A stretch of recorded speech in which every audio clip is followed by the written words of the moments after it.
കുട്ടികളോട് കഥ പറഞ്ഞും പാട്ടുപാടിയും ലഹരിവിരുദ്ധ ബോധവൽക്കരണ ക്ലാസ് നയിച്ച civil excise officer CK Salahuddin Paravur Sreenarayana higher secondary സ്കൂളിലെ മുക്തി ക്ലബും പൂർവ്വ വിദ്യാർത്ഥി സംഘടനയായ റോസി 87-മാണ് പരിപാടി സംഘടിപ്പിച്ചത്. പറവൂർ ശ്രീനാരായണ ഹയർ സെക്കൻഡറി സ്കൂളിൽ കുട്ടികൾക്കായി നടത്തിയ ലഹരിവിരുദ്ധ ബോധവൽക്കരണ ക്ലാസ്സാണ് വിദ്യാർത്ഥികൾക്ക് വേറിട്ട അനുഭവമായത്. സാധാരണയായി കണ്ടുവരുന്ന ലഹരിവിരുദ്ധ ബോധവൽക്കരണ ക്ലാസ്സിൽ നിന്നും വ്യത്യസ്തമായി കഥകളും പാട്ടുകളുമായി കുട്ടികളെ ചേർത്ത് നിർത്തിക്കൊണ്ടുള്ള അവതരണം വിദ്യാർത്ഥികൾക്ക് മാത്രമല്ല അധ്യാപകർക്കും ഹൃദ്യമായി. പറവൂർ എക്സൈസ് റേഞ്ച് ഓഫീസിലെ സിവിൽ എക്സൈസ് ഓഫീസറായ CK സലാഹുദ്ദീനാണ് ഗൗരവകരമായ വിഷയത്തെ ഏറെ ലളിതമായി അവതരിപ്പിച്ച കുട്ടികളുടെ കയ്യടി നേടിയത്. 1987 SSLC ബാച്ച് പൂർവ്വ വിദ്യാർത്ഥി സംഘടനയായ റോസി 87-ഉം സംയുക്തമായാണ് ബോധവൽക്കരണ ക്ലാസ് സംഘടിപ്പിച്ചത്. പ്രധാന അധ്യാപിക ദീപ്തി ടീച്ചർ അധ്യക്ഷത വഹിച്ചു. Rosy 87 secretary MD Biju, president NM Hussain ഒട്ടേറെ പേർ സംസാരിച്ചു. ചില ആളുകൾക്ക് എന്തായിരിക്കും പാട്ട് പാടുന്ന ലഹരിയായിരിക്കും അല്ലേ, ചിലർക്ക് ഫുട്ബോൾ കളിക്കുന്ന ലഹരിയായിരിക്കും. ആണോ? ക്രിസ്ത്യാനോ റൊണാൾഡോക്കും ലയണൽ മെസ്സിക്കൊക്കെ എന്തായിരുന്നു ലഹരി? ഫുട്ബോൾ കളിക്കുന്നതായിരുന്നു. യേശുദാസിന് എന്തായിരുന്നു ലഹരി?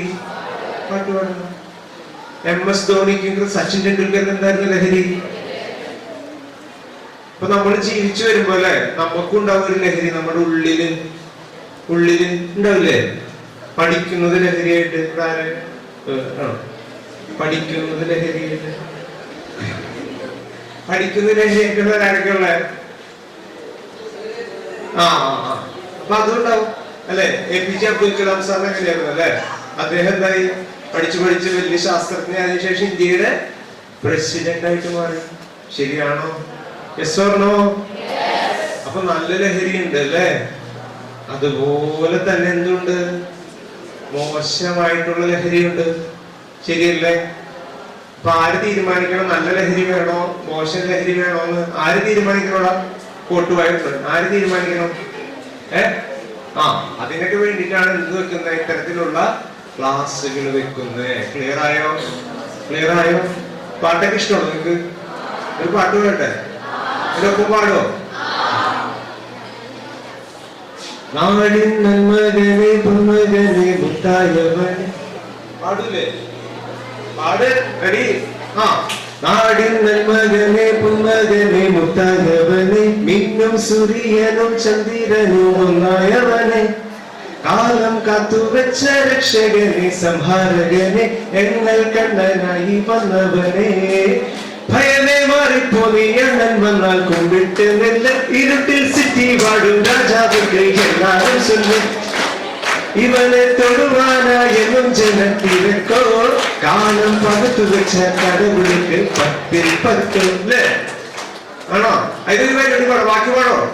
ഇവിടെ വന്നോർക്കും നിന്നോർക്കും പണ്ട് പറഞ്ഞേ. ഇവിടെ വന്നോർക്കും നിന്നോർക്കും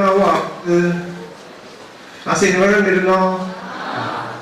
അപ്പൊ എന്തെങ്കിലുമൊക്കെ മനസ്സിലായോ അല്ലേ? നീ വാങ്ങി പേരെന്താ? എത്ര പഠിക്കണേ? സുമിത്ത്. നീ ശ്രദ്ധിച്ച് കേട്ടോട്ടാ. എടാ ബാക്കിൽ കാണുന്നുണ്ടോ? ഇനി നിങ്ങൾ ശ്രദ്ധിക്കട്ടെ. സുമിത്ത് മിടുക്കനായ ഒരു കുട്ടിയാണ് അല്ലേ? മിടുക്കനാണോ? മിടുക്കനല്ലേ? അപ്പൊ ആയിക്കോട്ടെ. അപ്പൊ സുമിത്തിന് ഞങ്ങള് ലഹരി മരുന്നുമായിട്ട് പിടിച്ചു എന്ന് വിചാരിക്കാം.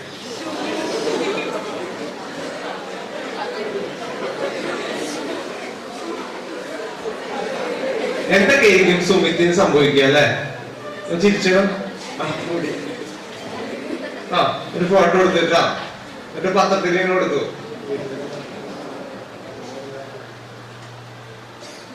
അപ്പൊ ഇങ്ങനെ കൊടുത്തു, വിദ്യാർത്ഥി ലഹരി മരുന്നുമായി പിടിയിൽ. സന്തോഷമായി. എന്നിട്ട് പറഞ്ഞോ, സുഗുണൻ മകൻ സുമിത്ത് മുല്ലക്കുളം SNHSS വിദ്യാർത്ഥി കൂടിയാണ്. സന്തോഷമായി അല്ലേ ടീച്ചറെ? സന്തോഷമായല്ലേ?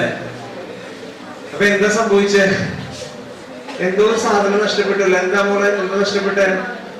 എന്തോ ഒരു സാധനം ആദ്യം നഷ്ടപ്പെട്ടു. എന്തായിരിക്കും നഷ്ടപ്പെട്ടുണ്ടാവുക? എന്തായിരിക്കും? ഉറക്കപ്പറ. എന്തായിരിക്കും? ഉറക്കപ്പറ. നീ എണീറ്റ് ഉറക്കപ്പറ. അഭിമാനം. അഭിമാനം. കേട്ടാ? എന്താ നഷ്ടപ്പെട്ടെന്ന് പറഞ്ഞ? എന്താ നഷ്ടപ്പെട്ടെന്ന് പറഞ്ഞ?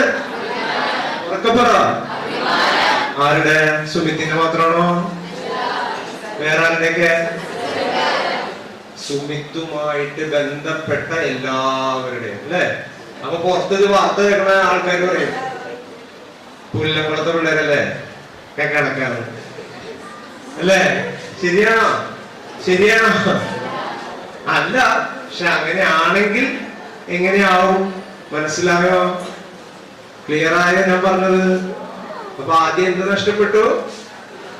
അഭിമാനം നഷ്ടപ്പെട്ടു. ആരുടെയൊക്കെ?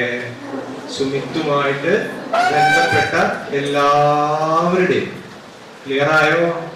അങ്ങനെ ആകണോ?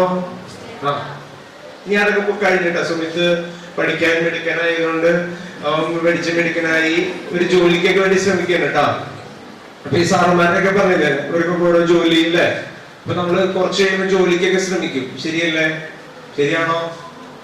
അപ്പൊ PSC എനിക്കൊക്കെ ജോലി എഴുതി PSC എഴുതി. PSC എന്ന് വെച്ചിട്ടുണ്ടാ പബ്ലിക് സർവീസ് കമ്മീഷൻ കേട്ടിട്ടുണ്ടോ? 18 വയസ്സ് കഴിഞ്ഞ ആർക്കൊക്കെ എഴുതാത്? നിങ്ങൾക്ക് എല്ലാവർക്കും എഴുതാട്ടോ. അപ്പോ നമ്മുടെ സുമിത്തും എഴുതാൻ തീരുമാനിച്ചു. അതുപോലെ UPSC ഉണ്ട്. എന്താ പറഞ്ഞ?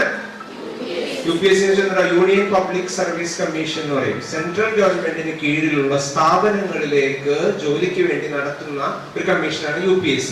അതുപോലെ സംസ്ഥാന സർക്കാരിന് കീഴിലുള്ള സ്ഥാപനങ്ങളിലേക്ക് എക്സാം നടത്തുന്ന കമ്മീഷനാണിത് PSC. അപ്പൊ സുമിത്ത് പഠിച്ചു മിടുക്കനായി ടെസ്റ്റ് ഒക്കെ എഴുതിട്ടോ, ഞങ്ങളെ പോലെ. നിങ്ങൾ വലിയ ജോലി. അപ്പൊ സുമിത്ത് അതൊക്കെ കഴിഞ്ഞ് കഴിഞ്ഞപ്പോ പരീക്ഷ റാങ്ക് ലിസ്റ്റിൽ വന്നു. എന്തിൽ വന്നു? അതിൽ ഏറ്റവും കൂടിയ റാങ്കുകാരാണ് ജോലിക്ക് എടുക്കുക. ക്ലിയർ ആയോ? അപ്പൊ ആ സമയത്ത് പറയും ഒരു വെരിഫിക്കേഷൻ വിളിക്കും സർട്ടിഫിക്കറ്റ് ആയിട്ട്. SSLC ബുക്ക്, +2, അതോടൊപ്പം ചിലപ്പോൾ ഒരു സർട്ടിഫിക്കറ്റിന്റെ കൂടി പറയും. എന്താണെന്നറിയോ? എന്റെ പേര് പോലീസ് ക്ലിയറൻസ് സർട്ടിഫിക്കറ്റ് എന്ന് പറയും. എന്താ? PCC. എന്താ? Police clearance certificate. എന്താ പോലീസ് ക്ലിയറൻസ് സർട്ടിഫിക്കറ്റ് എന്ന് വെച്ചാൽ എന്താ? നമ്മുടെ സുമിത്തിന്റെ പേരിൽ ഇതുവരെ ഒരു കേസും രജിസ്റ്റർ ചെയ്തിട്ടില്ല. അപ്പൊ സുമിത്ത് ഇങ്ങനെ അക്ഷയ പോയി ഇങ്ങനെ അപ്ലൈ ചെയ്യും. അപ്പൊ പോലീസ് സ്റ്റേഷനിൽ ഇങ്ങനെ നോക്കും. സുഗുണൻ മകൻ സുമിത്ത്. അതേ വന്നടാ 2026 ജനുവരി 13 അവന്റെ പേരിൽ ഒരു കേസ് ഉണ്ട്. അപ്പൊ സുമിത്തിന്റെ PCC കിട്ടുമോ? കിട്ടുമോ? എന്തായി സുമിത്തിന്റെ കാര്യം? ഒരു തീരുമാനം ആയിക്കൊണ്ടിരിക്കുകയാണ്. അതിനടുത്തേക്ക് വരാം. ഇപ്പൊ എല്ലാവരും വിദേശത്ത് പോകില്ലേ പഠിക്കാൻ, ജോലിക്കൊക്കെ ആയിട്ടല്ലേ? അപ്പൊ എന്ത് വേണം പോണെങ്കിൽ? പാസ്പോർട്ട് വേണം അല്ലെ? അപ്പോഴും എന്ത് നോക്കും? സുമിത്തിന്റെ പേരില് ഇതിനു മുമ്പ് വല്ല കേസ് ഉണ്ടോ നോക്കും അല്ലെ? അപ്പൊ സുമിത്തിന് വിദേശത്ത് പോകാൻ പറ്റുമോ? അപ്പൊ എന്തായി സുമിത്തിന്റെ അവസ്ഥ? ചിരിച്ച് നല്ലൊരു തീരുമാനമായല്ലേ? എന്തെങ്കിലും അവിടെ ഇവിടെ എന്തെങ്കിലുമൊക്കെ ബിസിനസ് ഒക്കെ ചെയ്ത് സുമിത്ത് ജീവിക്കണ്ട. കുറച്ചാൾ കഴിയുമ്പോ എന്ത് ചെയ്യണം? കല്യാണം ഒക്കെ കഴിക്കണം.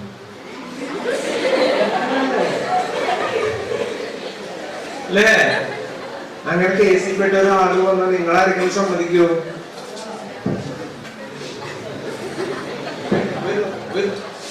അവന്റെ അടുത്തൊരു തീരുമാനമുണ്ട്. ചൊവ്വാഴ്ച രാവിലെയാണ് കളമശ്ശേരി കിൻഫ്രയ്ക്കകത്ത് ഗ്രീൻ ലീവ്സ് എന്ന സ്ഥാപനത്തിൽ ബ്രോയിലർ പൊട്ടിത്തെറിച്ച് അപകടമുണ്ടായത്. വലിയ ശബ്ദത്തോടുകൂടിയുണ്ടായ പൊട്ടിത്തെറിയിൽ സമീപത്തെ സൈൻ കോളേജ് ഉൾപ്പെടെയുള്ള നിരവധി സ്ഥാപനങ്ങളിലെ ഗ്ലാസുകൾ തകർന്നു. അപകടത്തിൽ പരിക്കേറ്റ യുവതിയെ കളമശ്ശേരി മെഡിക്കൽ കോളേജിൽ പ്രവേശിപ്പിച്ചു.